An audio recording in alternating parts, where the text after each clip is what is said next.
I was at the National Film School in the mid-90s through a director that I know. They were looking for a camera operator, and I managed to get the job.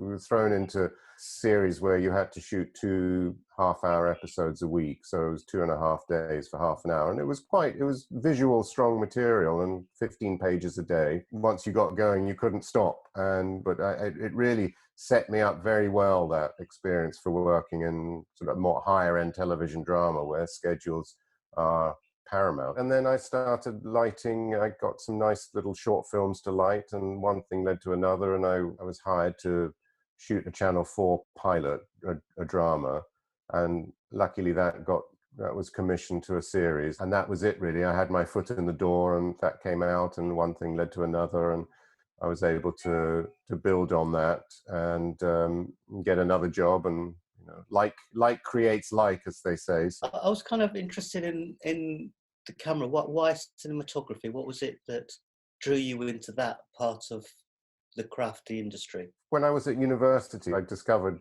photography as a sort of hobby, really, in my last year, and it really grabbed me, and I became very passionate about taking pictures and developing film and creating images, and I managed to just sort of worm my way into doing lots of freebie short films as a general dog's body, making tea, sweeping floors, carrying stuff around, until I realized, once I'd done that, then I realized that actually the light bulb came on. I realized I needed to be in the camera department, because that's where the action was, and that was the way to get up to being a cinematographer. So I just sort of pursued DPs and asked them if they needed a trainee, and I kept going round and round, and finally a great director of photography called Nick Noland, he took me on. I knew I was on the right track, and then I managed to get a place at the National Film School, and that sort of crystallized. Yeah. With the film school and the kind of directors, cinematographers you named, perhaps talk about the relationships with directors then. And well, that is the key, first and foremost, because more often than not, if I'm hired to do a job, I'm hired by the director. So you have to build on those relationships. I pride myself on being rehired by a director. I think it's one thing to get hired for the first time. If I work with a director and he or she asks me again, then that's when I really know I've done a good job. Do you do the storyboarding, or does the director, or does someone else do it, and you in combination with you? I wouldn't. I'm not a very good draftsman, so. But I've worked with actually John East, the director of Killing Eve, who I worked with. He was a storyboard artist when he was very young, and he was a very expert artist and draftsman, and he did all the storyboards. But usually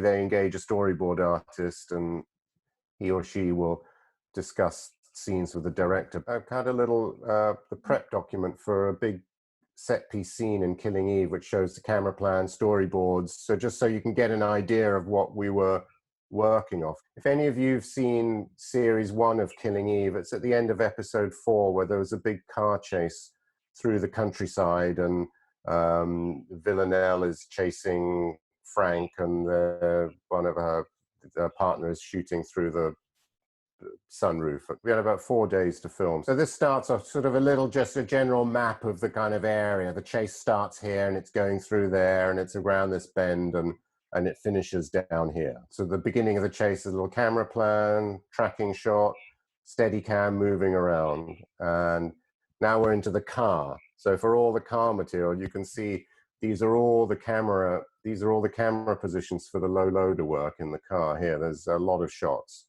And then these are the storyboards. So actually, if you look at the story, if you remember the sequence, these storyboards are extremely accurate to the end scene. And this is the director who drew these storyboards himself.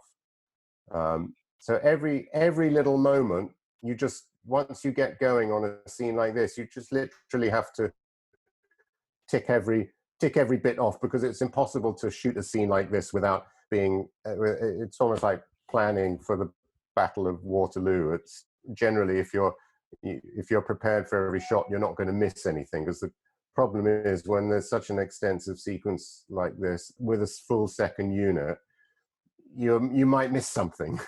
And you can't go back and reshoot anything. But we'd been planning it for a month and a half before we started filming. How long did it actually take to shoot, and what's the runtime of the sequence in the series? For the actual chase bit, we had about 2.5 days to shoot that. That part of the sequence was quite quick. I mean, maybe 3 minutes. I just wondering, with the, you know, such a big show, it's BBC America and everything, Killing Eve.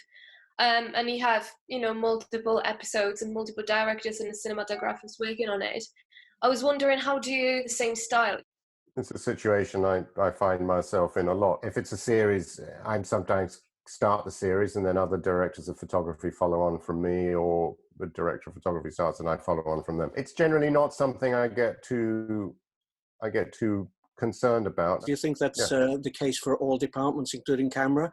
Will you start off at maybe a lower budget level, learn your craft, step up, and then step up a grade? That's what I would advocate to anybody wanting to really understand their job very well. You'll be a better head of department if you've done the job that everybody that you're responsible for has done. You've talked about high contrast lighting, making the actors look really good. Think when people think of a DOP, they're thinking of the camera, but perhaps you could talk a little bit more about the lighting side of the job. A director of photography is ultimately the lighting person, and it's the lighting that's going to gives a show its visual signature. I was just going to ask how much you rely on a light meter versus what you see visually. That's a great question, James. And you know, I love my light meter, and I started out in film, so I used my light. You know, I was always I had to use my light meter. And every job I do, I start with the best intention with my light meter, and I calibrate it to the monitors and the sensor, and I think, right, I'm going to use my light meter. But after the end of the first day, it stays in my bag and it never comes out again. Yeah, I'm really interested. You know, obviously, a lot of the shows you worked on are very character-based, and things like The Nest, in particular, rely really heavily on that incredibly close camera work and prime lenses, and just that sense of real kind of getting inside the interior monologue of the characters. I wonder, does that present that kind of style of filmmaking or shooting present a lot different obstacles than the kind of other stuff that you would have done in the past? It seems to be a vogue at the moment. For the focus puller, it does. Yeah. Because on The Nest, we were shooting on the Mini LF, which is a large format Alexa. So the lenses there's half as much depth of field as there is on a normal Alexa. So when you're in that close, it's very difficult to keep the eyes sharp, and especially if it was mainly handheld, that show, so the camera is always breathing in and out a little bit and moving. So it definitely was very challenging for focus puller. For me, I found it incredibly liberating. It was a lovely way to work because I just had the camera on my shoulder and I could just go with the emotion of the emotional drive of the scene and let it all play out and be immediately responsive to a flick of the eyes and a turn of the head. Dodgy question perhaps, but is there a piece of technology that you've used recently that you really thought, oh wow, that's really freed me up to think in a different way? And yeah, definitely. That's with lighting now, with wireless controlled LEDs. It's a revolution and a revelation in terms of speed and creativity. We'd set it up, he could stand by the monitor and he could change the color on any lamp, and he could change the intensity on any lamp just off his iPad. And it meant that we could set things up so fast, and we could also try different, we could try things. We could try all these colors and different shades of orange and blue and green, whatnot, without having to send someone up a ladder with a big roll of lighting gel. Do you get to sit in on the grades for everything that If I can, yes. I mean, it's just, if I'm available, then I will.